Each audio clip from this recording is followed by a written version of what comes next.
Philadelphia Airport to hear your speaking engagement there a couple of weeks ago, and how fabulous you were. In fact, you're fabulous every time you speak. Every time I hear you speak, whether it's on YouTube, because you do a lot of stuff on YouTube. Not you do a lot of stuff on YouTube, but they replay a lot of your stuff on YouTube, and I watch it frequently so that I can hear what you have to say. I know when you were at the Clarion, you said that you were on your way to California to do a show with Nick Cannon. How did that go? Yes, sir. Nick Cannon has a new show coming out called Council Culture. He said he wanted to push back against the cancel culture of American society and the black community in particular, where when people don't agree with you or if you make a mistake, they just want to cancel you altogether. So he said we need to start counseling people instead of canceling people. And so his new show is going to be called Council Culture. It's almost set up, Baba, where it's like a therapy couch. And it's, you know, he has it looking like a counseling room, a counseling station. And he brings topics up and we discuss it. And I think we had a great conversation, Bob. I think the Nick Cannon interview is going to be one for the ages. I just felt that we really, you know, were both humble. We didn't come from our ego, even though we disagreed on several of the topics, you know, interracial dating, the use of the N-word, black celebrities wearing dresses in Hollywood. You know, we was at the opposite ends of the spectrum on our perceptions, but it was a very good, very balanced conversation between Nick Cannon and I. So I'm looking forward to him putting that out. I'm waiting on him to let me know when and where and how people can actually see it. So does he suggest that you be part of the show as a psychiatrist? I don't know. I was wondering about that. I think he's going to see how it's received first, but I do suspect he may have me back on there a few more times. I'm certain. And speaking about men in dresses, I was just watching Marlon Wayans. He was trying to defend men in dresses. He was talking about, well, you know, we had Flip Wilson and he named some other white comedians. And I was saying to myself, you can name all you want. I still don't see the necessity of putting men in dresses where they can put women in dresses.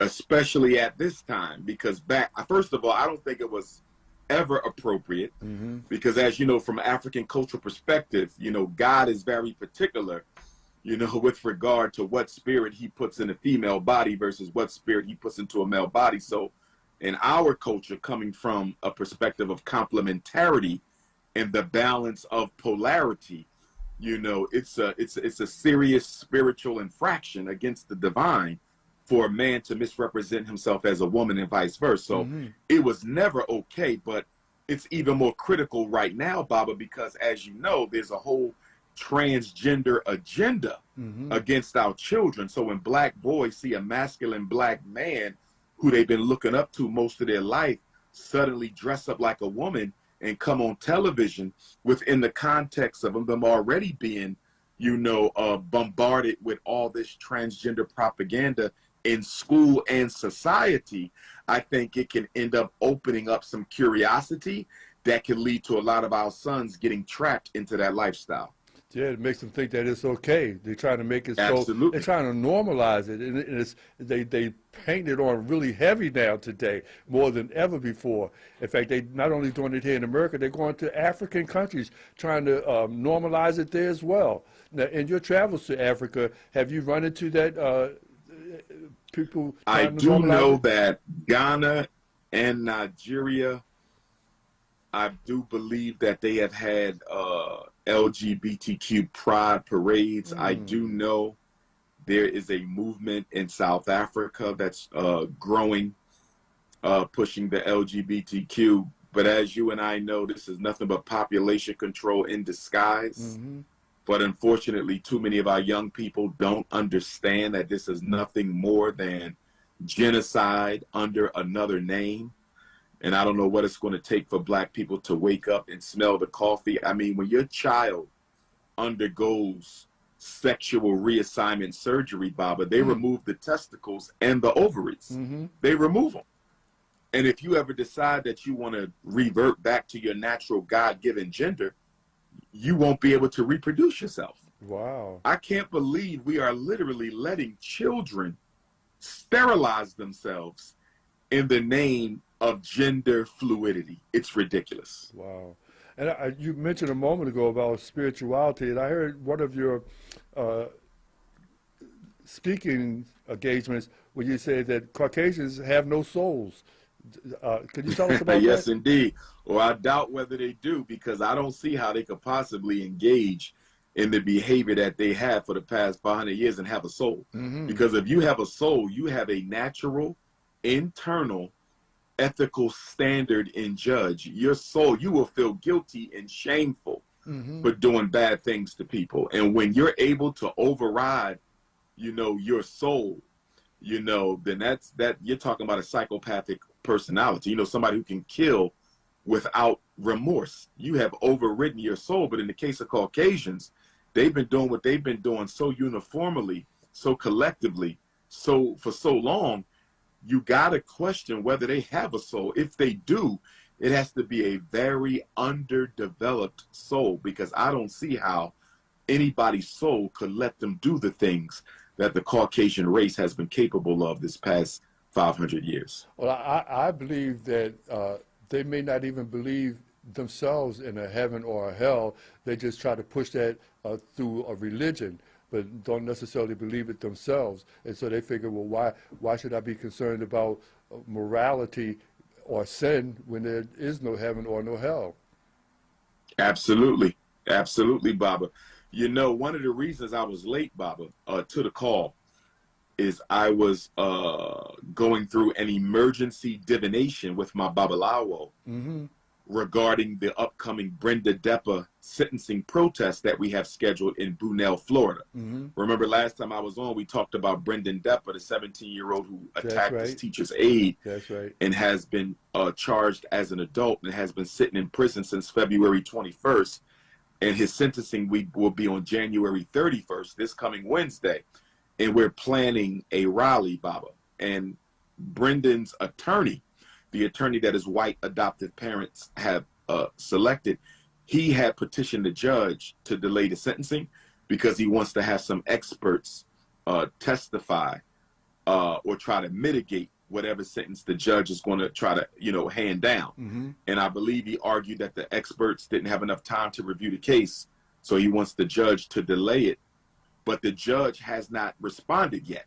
So we don't know if the judge is going to delay it or not. We suspect, Baba, that this petition by the attorney, although it may be in Brendan's best interest, we suspect that it might also have been done to sabotage our protest at the last minute, because he's been sitting in jail for a minute. Why did you wait till a week before sentencing to ask the judge to delay the sentence, the sentencing date? Yeah, because So we think this is probably some sort of strategy to undermine the rally. But anyway, I got a divination on whether we should proceed with the rally if the judge delays the sentencing hearing. Mm-hmm. And my Babalawo, in collaboration with the Oracle, Ifa Orumila in the Yoruba tradition, I was told by Spirit that if the judge delays the hearing, we should not rally that day. Mm-hmm. So everybody who's listening to this conversation right now, I'm also going to do a post on social media. I haven't had time to do that because I wanted to jump right on a call with you when I was done the divination. So I'm fresh off of divination, fresh out of contact with the universe. And I just want everybody to know that we're going to pay attention to what the judge does Monday or Tuesday. If the judge postpones Brendan Deppa's sentencing hearing, there will be no rally on Wednesday. If he does not postpone and the Brendan Deppa sentencing hearing is proceeding on Wednesday, we will rally Wednesday. So it all depends on what the judge says. If he says he's going forward Wednesday, we will be there. If he's delaying the hearing on Wednesday to another date, we will not be there. That's amazing because you said they're trying to give him 30 years in prison. That's the maximum, Baba. He can get 30 years for punching the teacher's aide. And of course, we don't condone violence against any woman, black, white, red, yellow, or brown. But we do have trouble understanding and comprehending how a 17-year-old child at the time of the offense, who was not getting what he should have got, who was basically wronged himself, mistreated himself, under-supported himself should have never been in that school in the first place, given the severity of his mental illnesses, Baba. We don't understand how he can go to jail for the same amount of time as the white woman in the same state of Florida who shot and murdered our sister A.J. Owens by shooting her with a gun through a locked metal door. She can also get a maximum of 30 years. How can they be the same, Bob? Yeah. You know, when I come, we got to take a break, but when we come back, you know, you talked about, we talked a little bit about spirituality, and you mentioned divination there. I'm very familiar with divinations because I participated in some with the Bible Hours as well. But if you could just briefly let our audience know what divination is, and sure, maybe then they may be encouraged to participate themselves. But we got to take a break.